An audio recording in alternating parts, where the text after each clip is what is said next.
तो अभी हम लोग का बहुत उम्मीद से काम कर रहे हैं दीदी कि आज नहीं कल हम लोग की सरकार मांग पूरा करेगी। यही उम्मीद से हम लोग 20 साल समय दिए, पूरा जवानी बिता दिए, लेकिन सरकार हम लोग का अभी तक मांग पूरा नहीं की है। लेकिन हम लोग को उसके लिए मजबूत होना होगा। बहुत तकलीफ़ लगता है कि बहुत से ऐसे दीदी लोग, चाहे हम लोग भी हैं, हम एक रसोइया हैं, हम लोग का बच्चा कम से कम 100 रुपये भी पैसा मांगता है तो हम लोग को देने के लिए सोचना पड़ता है। जहाँ ना हम लोग अपना बच्चा को अच्छा शिक्षा दे सकते हैं, ना अच्छा कपड़ा दे सकते हैं, ना अच्छा खिला सकते हैं। तो हम 2004 से हम मध्याह्न भोजन बना रहे हैं, लेकिन अभी तक हम लोग को सरकार 66 पैसा में काम ले रही है। इतना कम पैसा में हम लोग अपना परिवार चला सकते हैं ना, हम लोग कुछ कर सकते हैं। और बहुत दुख के साथ कहना पड़ता है कि बहुत से ऐसे दीदी हैं 60 साल हो गया बोल के उन लोग को हटा दिया जा रहा है, और हटाने के बाद यदि 60 साल के बाद हटा दिया जाएगा तो उसको तो खाना के लिए, एक थाली खाना के लिए भी नसीब नहीं होगा।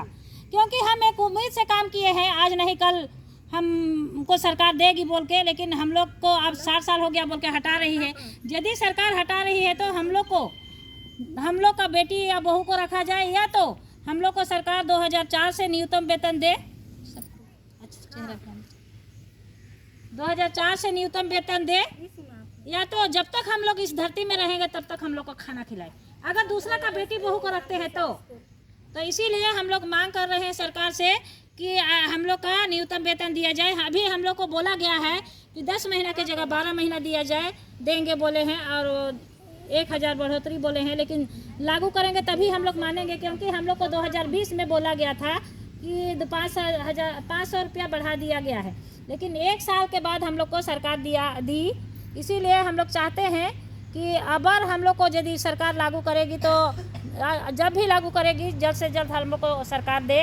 इतना दिन से हम मेहनत करके आए हैं एक उम्मीद से, और हम लोग की बहुत से दीदी लोगों को हटा रहे हैं, उन लोग को रखने का प्रयास किया जाए, क्योंकि हटाए हैं उन लोग को, इतना दिन से काम किए हैं, हटा दिए हैं, उन लोग को सरकार रखे। और उम्मीद से ही काम किए हैं, तो हम चाहते हैं कि इतना दिन से मेहनत करके आए हैं तो हमारे हटाए गए रसोइया संयोजिका सभी को रखा जाए। एक उम्मीद से हम लोग यहाँ पर स्कूल में काम किए हैं, पूरा जवानी बिताए हैं स्कूल में, कि आज नहीं कल कोई अच्छी सरकार आएगी तो हम लोग का मांग पूरा करेगी। यही उम्मीद से हम लोग अभी तक काम कर रहे हैं, और अभी तक उम्मीद है कि ये सरकार करेगी, हेमंत सरकार करेगी। यही उम्मीद से हम लोग अभी तक अटके हुए हैं।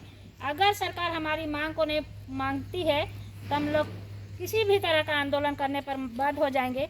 और अभी हम लोग फैसला लिए हैं, प्रदेश कमेटी फैसला ली है कि 22 तारीख को हम लोग लातेहार जिला, वहाँ शिक्षा मंत्री का पैतृक आवास है, वहाँ पर उनसे मिलने जाएंगे और बात करेंगे। क्योंकि हम लोग जब भी रांची जाते हैं लेकिन मुलाकात नहीं होती है, मुलाकात ही नहीं हो पाती है।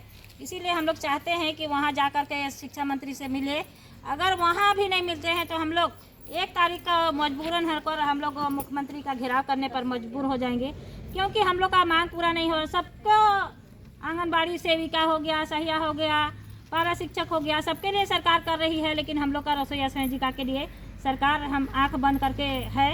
और हम लोग की संयोजिका को आज तक 1 रुपया नहीं दे रही है, फ्री में हम लोग की संयोजिका लोग काम कर रही है। संयोजिका के लिए भी हम लोग मांग करते हैं कि संयोजिका को भी मानदेय जोड़ करके दिया जाए, क्योंकि एक उम्मीद से वो भी काम कर रही है इतना दिन। इसीलिए हम लोग चाहते हैं कि हम लोग का मांग को सरकार जल्द से जल्द पूरा करे। और यही उम्मीद है कि आज जो भी हम लोग का मांग है, 5 सूत्री मांग देने का सरकार बोली थी, उसको लागू करने का बात बोले हैं, तो बजट जो सत्र चलेगा उसमें हम लोग का मांग को पूरा करे। यही उम्मीद से मैं देवकी देवी, झारखंड प्रदेश विद्यालय रसोइया संयोजिका अध्यक्ष संघ के गुमला जिला अध्यक्ष प्रदेश उपाध्यक्ष, धन्यवाद।